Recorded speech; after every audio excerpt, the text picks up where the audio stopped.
সকলের প্রতি দৃষ্টি আকর্ষণ করছি, আপনারা তাদেরকে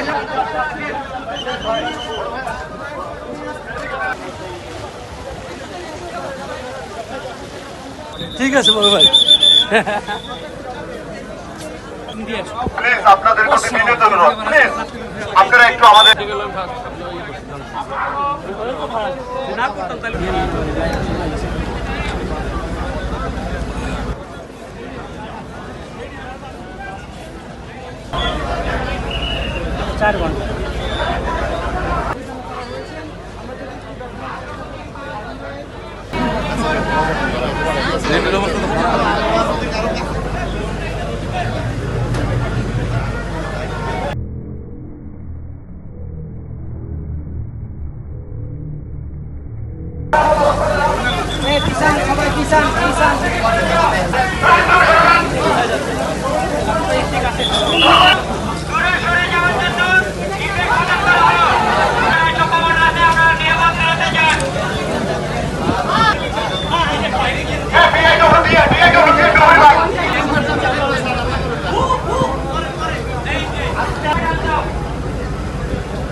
যেহেতু বাসে কোনো যাত্রী ছিল না, সেহেতু কোনো হতাহত বা নিখোঁজের ঘটনা নেই।